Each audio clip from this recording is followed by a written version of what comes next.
Welcome to the Ontario Mortgage and Real Estate Insights podcast, your go-to source for the latest developments, trends, and regulatory changes in the industry. I'm your host, Steve Hamwin, here to provide you with insights sourced from reputable news outlets to help you stay informed and make well-informed decisions. This podcast is brought to you by Real Approved Inc., a trusted mortgage brokerage dedicated to helping Canadians achieve their home ownership dreams. Visit realapproved.ca to learn more about how their experienced team can assist you with your mortgage needs. Let's dive into today's episode. Today, we're discussing an important analysis from the Canada Mortgage and Housing Corporation, or CMHC, which emphasizes the goal of restoring housing affordability to pre-COVID levels. The analysis comes at a time when the federal government is under pressure to address the ongoing housing crisis in Canada. Mathieu Laberge, the chief economist at CMHC, highlights that both housing and rental market affordability significantly declined between 2019 and 2023, coinciding with the peak of the COVID-19 pandemic. Laberge's analysis indicates that while affordability indicators have been deteriorating since 2004, the most notable decline occurred during the pandemic. In particular, urban centers like Toronto and Vancouver saw a dramatic increase in the cost of home buying.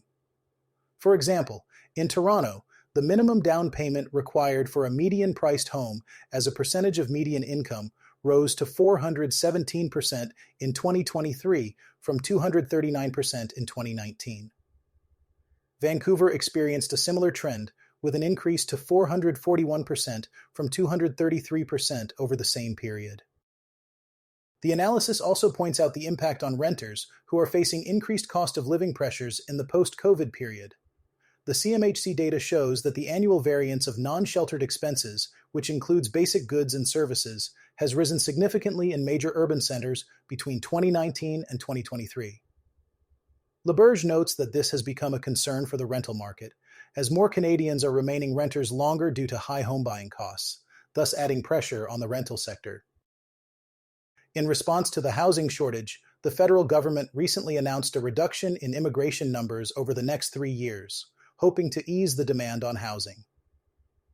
Immigration Minister Mark Miller stated that the lower permanent resident targets are expected to reduce the housing supply gap by about 670,000 units by the end of 2027.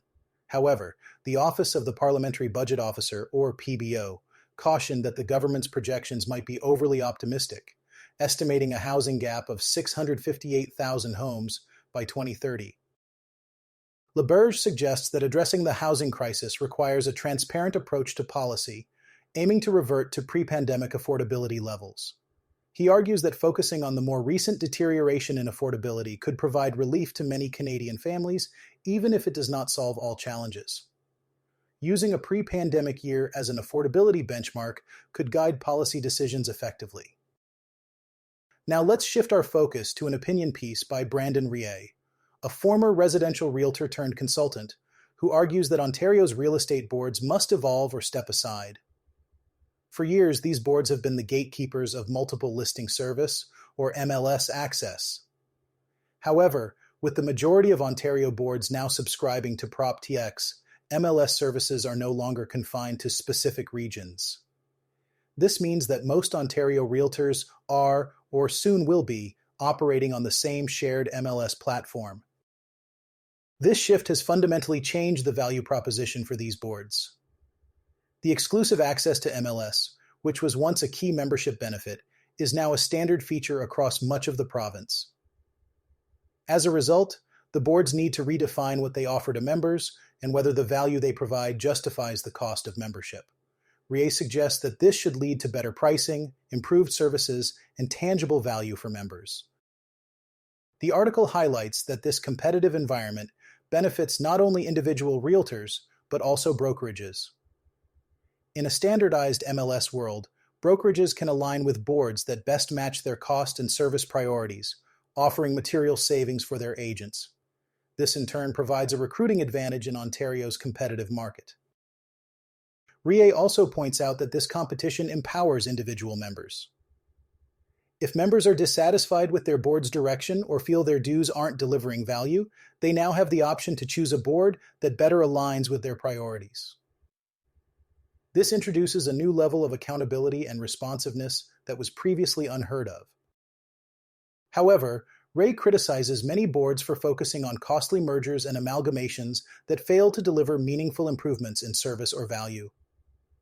He argues that these efforts often do not address redundancies and inefficiencies at their roots, leading to larger but equally uncompetitive boards.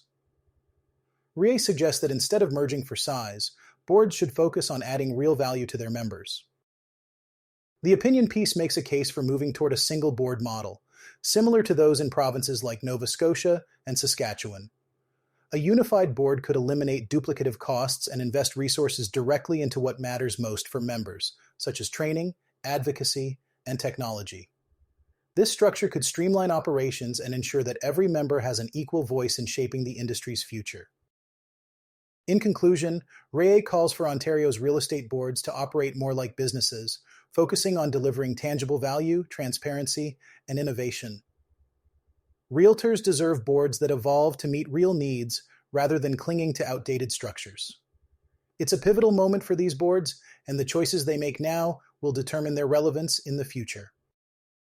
Thanks for tuning in to another episode of the Ontario Mortgage and Real Estate Insights podcast. We hope you found today's insights valuable as you navigate the world of mortgages and real estate. Before you go, a quick reminder. Real Approved is here to make your mortgage journey smoother. Whether you're buying your first home or refinancing, their experienced team is ready to guide you with personalized support every step of the way.